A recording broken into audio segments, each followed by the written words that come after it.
Bakleenjii waraan bilisuma oromoo BBC'n daawwattee oduu saniif dhiyeessin.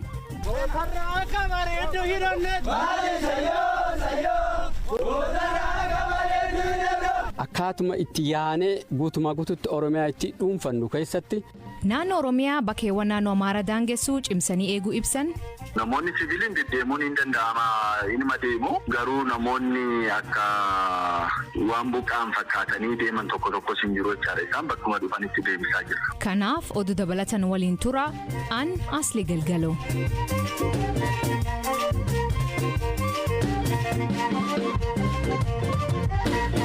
Dhaggeeffattootni oduutiin jalqabaanii biyyoonni Afrikaa fi dhaabbileen lolii Itoophiyaa keessa jiru dhaabbatee mariin akka furamu waamicha taasisuu itti fufan. Guyyaarraa gaanfa Afrikaatti ergamaa Ameerikaa Jeffrey Feltman Finfinnee seenee jira. Kaayyoon isaanii falii karaa nagaa harka argamuu dhiibba taasisu. Haa ta'u malee Itoophiyaan lolaan akka itti fuftu ibsitee jirti. Ammayyuu taanaa gabaas qaba.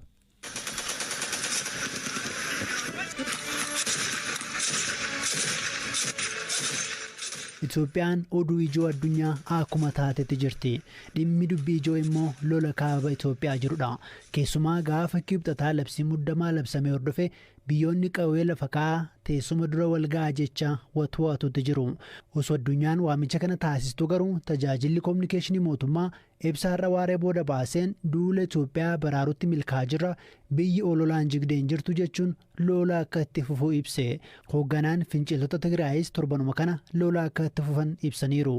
Gaafa Afrikaatti ergamaan addaa Ameerikaa Jeffrey Feltman guyyaarraa yeroo Finfinnee ga'an dura taa'aa Komishinii Gamtaa Afrikaa Muusaa Faakii Mahamaat waliin mari'ataniiru. Imalli Feltman gara Finfinnee taasisan kan kana duraarraa guddaa ta'uu danda'a.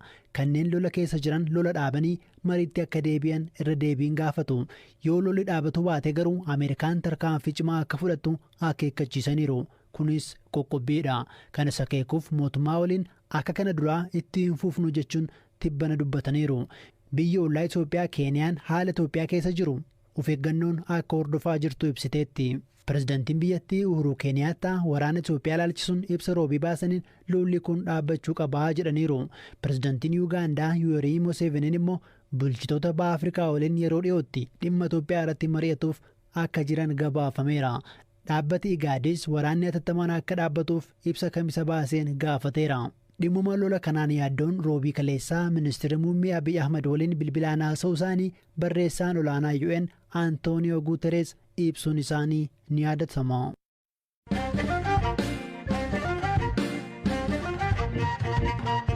Waraana Itoophiyaatti wagga dabree galee ballachuu malee ammallee akka dhaabbatin jiru.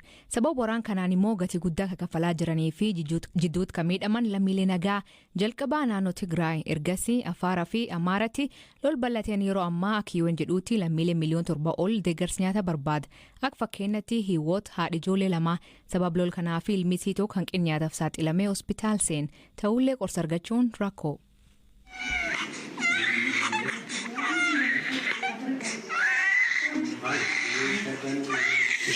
Aziz Al-Azi intay hamzi macinnee fixrat mingoyu fixrat mingoyu jommer mucaan kiyya sababa hanqina nyaataan hospitaala seene kan akkana qunnamee hin beeku sababa waraana kanaan kun qunname akka hin hojjenne hojiin dhaabbateera baankiin cufaadha anis jaarsi kiyyas hojii hin qabnu sababa kanaaf rakkoo keessa jirra dur ijoolleen kiyya rakkoo akkanaa hin qabani amma qarshiin waan hin jirreef qoricha bituuf humna dhabneerra mucaan kiyya gaafa tokko yoo qoricha argate gaafa itti aanuun argatu. Miliyoona kalaqaaman kaqeerra buqaan yoo ta'u 100 kalaqaaman immoo haal beel fakkaatu keessa jiran. Lolli kun immoo ammallee itti fufee jira. Kalee humnoonni TPLF magaal guddoo godina Badda Oromoo kagaaf dilbaataa woboon to'adhee jedhee to'achuu isaanii ibsan. Magaal bulchiinsa aanaa Jillee Dhumuugaa sanbatee ka jiraatan dubbisnee magaalii isaanii ammaatti nagaa ta'uu dubbata. To'atanii jiru guyyaa tokko dura guyyaa lama dura waan godhame. Magaalaa keessatti waan hedduu isaan mudatan qabu. Magaalaa kamisee keessatti waan isaan mudatan jiru baatiitti waan mudatan jiru. Kamisee keessaa ba'anii achitti alaabaa maal dhaabanii amma magaalaa Qalloo ka jedhamtu ka kamiseetti aantummas cirratti ka jennu magaalaa godina kana achi darbanii Caffaaruubis kan jennu achi ba'aniiru kallattii karaa Finfinnee kana qabatanii as deemaa jiru humnoonni kan jedhan odeeffannoon nu ga'aa jira. Sanbatee jennu ka'anaa jilee dhummuugaa kanatti fi xaayee shawaroobii gidduu kanatti waraana buusaa jira mootummaan.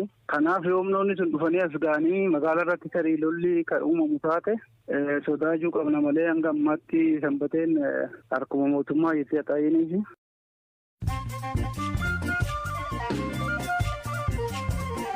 Dhaggeeffattoonni amma oduu gaggabaaboo addunyaa isaanii dhiyeessinaa jalqabaan mootummaan Itoophiyaa gareewwan ololaa jiru jedhee dalaga isaanii irraa kufqusatan kanaan achi tarkaanfii akka fudhatan akeekachiise. Ibsi mootummaan baasee isaa imbaasiiwwan akka Finfinnee marfamtee fakkeessanii hojjettoonni akka biyya ba'an gorsan. Fiigichi guddichi Itoophiyaa baatii sadaasa keessatti fiigamuuf ture guyyaa biraatti dabre. Kanaaf sababni labsii yeroo muddamaa ta'uu dhaabbatichi beeksise. Aangaa'onni fayyaa Koongoo vaayirasiin Eboolaa ammallee deebi'ee namoonni 8 qabamuu himan. Dhaabbati fayyaa addunyaa namoota 8 kan keessaa 6 karaa Tiwiitarii isaanii irratti barreessan. Saawud Areebiyaa fi Yuunaayitid Arab Emirates Suudaan gara bulchiinsa siviiliitti akka deebitu gaafatan. Kun yeroo jalqabaa akka biyyoonni waraan biyyattii deeggaruun yaadataman fonqolchaa mootummaa jijjiiramuu gaafatan. Isaan dabalatee UK fi US ibsa waliin baasaniin namoonni dhimma kanaan to'ataman akka gadhiifamanii fi labsiin yeroo muddamaa kaafamu gaafatan.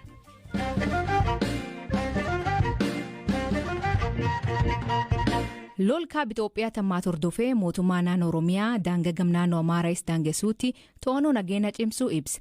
Keessumaa torbaan dabree kanneen lol magaalaa Dasee fi Kombolchaa baqatan gara Finfinnee imaluu yaa turan. Sababa namoonni baqachuu fedhan olaanaa ta'ee fi daangaa naannoo Oromiyaa aanaa Qimbibitti sakatta'iinsi cimaan akka jiru namooti ilaan argan BBC'tti himan. Jamaal ka torbaan dabree sababa lolaa fi Daseerra baqate lagxaafootti deebifamuu BBC'tti hima. ጣፎ ላይ ሲንደርስ ተመለሱ ፍተሻ ምናምን ነበረ የተፈተሽ ወደ አዲስ አበባ ደሴራ በቀኔ ዱፍኔ አከለሚ ኢትዮጵያ ተሰዩ ደምኔ ረኮ ከነ ጀላኒ ባና ጀነ ያኔ ቱሬ ገሩ ሰከተንሰት ቱሬ ለገጣፎት ወረቃየኝማኑ ጋፈተን ኑቲ ከንደሴ ቀምነ ከናፍ ዴቢአኑ እንጀዳኒ ገረ ደብረ ብርሃን ተደብኔ ያን በምንልበት ሰዓት ግን የተመለሰው ተመልሶ ወደ ደብረ ብርሃን ገባ መጋል ደብረ ብርሃን ትናንተ ጅርቱ ፊ ጎድን ሻዋ ካባት ቡልቺንስ አና ቂምቢቢት ከነን መጋል ፍንፍኔት በቀቻ turan ittisuu ibsit. Bulchaa naannichaa obbo Mogas Nagaash turtii BBC waliin taasisaniin torbee dabree baqatoonni lakkoofsan hedduu ta'an deebifamuu fi ka waraqaa eenyummaa Finfinnee qaban garuu ammallee dabraa akka jiran hima. Maatii olaanaatu dubbis.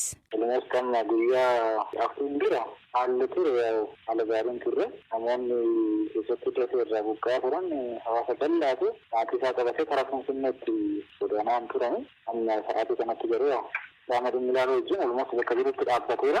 Namni karaa Finfinneetti godaanu keessattuu toora dafee namoota kanarra buqqaan warri imaluudhaaf warri barbaadan tootaalii oowwameera. Bakka deebi'aniiru.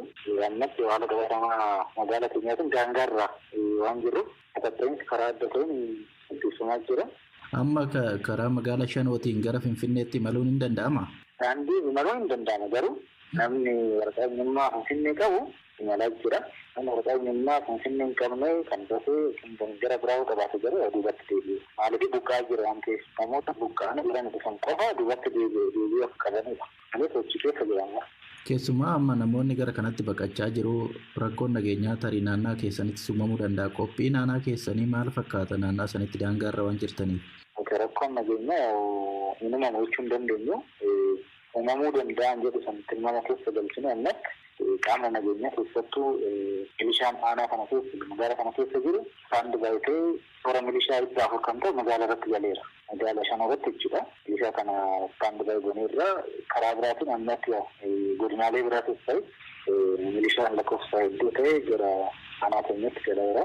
Walitti qindeessanii rakkoon nageenyaa tokko illee akka uumamuu hin dandeenye hojiin hojjetamaa jiru. Naannoo irra kaasee federaala dabalatee godinni aanaan dinguusaa hojjetamaa jiru. Dhimkan irratti ka gaafannee hoogganaan kominikeeshinii bulchiinsa mootummaa naannoo Oromiyaa obbo Haayiluu Addunyaa kanneen shakkaman garuu iddoo irra dhufaniiti deebifamaa jiru jedhu. Namoonni baqatanii dhufan kun yaa'u namoonni siviiliin deddeemuun hin danda'ama inuma deemu garuu namoonni akka waan buqqaan fakkaatanii deeman tokkos hin jiru jechaadha. Isaan bakkuma dhufanitti deebisaa jirra. Ta'us hordoffiin daangaarra jiru garuu cimaadha. Hordoffiin daangaarra jiru yuun jira amma namoonni hojiidhaaf biizinasiidhaaf olii gadi naannolee kaanii keessa deeman akkuma jirutti ta'ee jira jechaadha. Garuu dhimmoonni shakkisiisoo yoo jiraatan immoo duubatti bakka dhufanitti deebisnu. Magaalli tasgabbiirra jira. Holola deemaa jiruu fi gaddifamuun namni jejjeeqamuun jira. Naannoo sanarratti rakkoon nageenyaa hin jiru. Akkuma amma siin jedhe kana namoonni tiraanspoortiidhaan naannoo biraadhaa akkas dhufan sanatu deebi'aa jira malee nageenyummaa isaa rakkoon qabu. Tole baay'ee galatoomaa. Nasi ulfaadhu.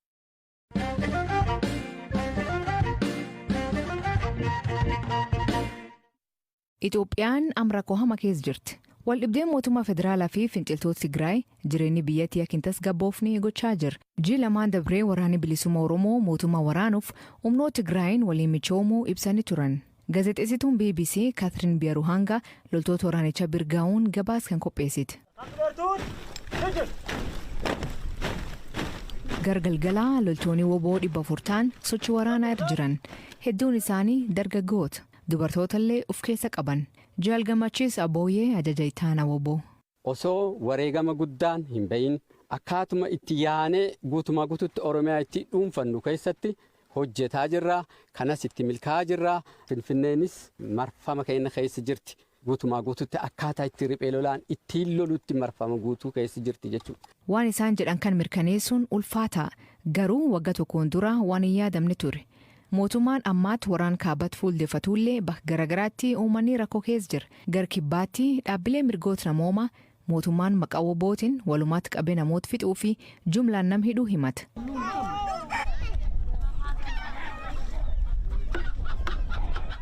Daangaa Itoophiyaa fi Keenyatti olla tokko qubatee jira. Erga humnoonni nageenyaa jireen maatii isaanii balarraan ga'uuf ka'ee baqatanii as dhufuu himan. Isaan keessaa haadhi ilmi isii duratti ajjeefamee jira. Jilo Waaqoo gurba isii umrii 21 dhabuu himti. Ilmi isii miseensa WBO jedhame namoota duraatti humnoota nageenyaatiin ajjeefamuu ibsiti. Akka dhukkubsadhetti ani labsuun iyyuu dhaqee ilma sun illee laalu waan jedhetti.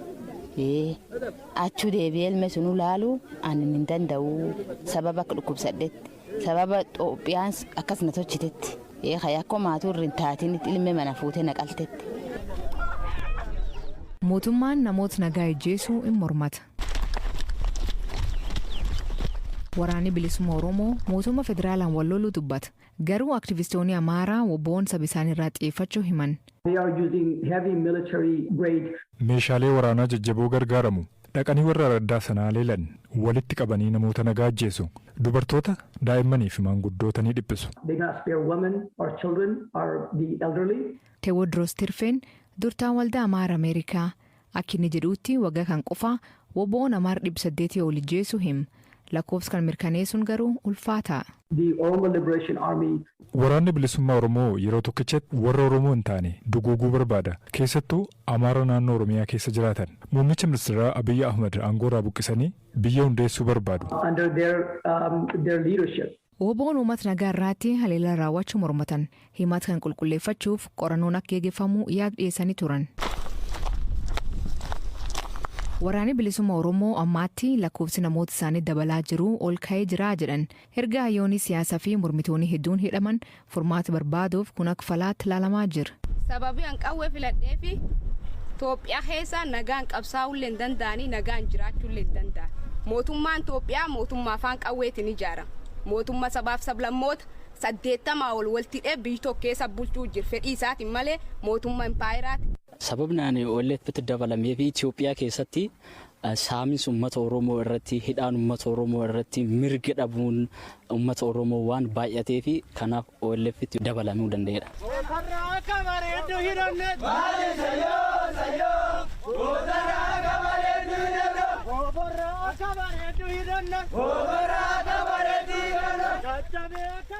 Mootummaan Itoophiyaa waraanni bilisummaa Oromoo dhaab shororkeessaa kan waraana hirmaachuu fedhu ta'uu BBC'tti waraanni kun akka dhaabbatu mootummoonni addunyaa gaafachaa jiran haa ta'u malee gami lamaanuu bakka marii waraan filachaa jiran. Dhageeffatooteen sagantaan irraa ganumaa nu waliin turuu keessaniif ulfaadha isaniin jenna. Mammaasii galgal kanaa haa jedhanii naan fiigaa jetti jaartiin butamte. Hiikan isa maanii kooment keessan nu beeksisa. Sagantaa kan qophees ammaayee itaana gam teknikaatiin Oskaar Bunga keessaniif dhiyeessan asli galgalooti agborisaatti akkana nagaa waaqa kee bulaa oraa bulaa deebana hangafamaan dhan bulaa.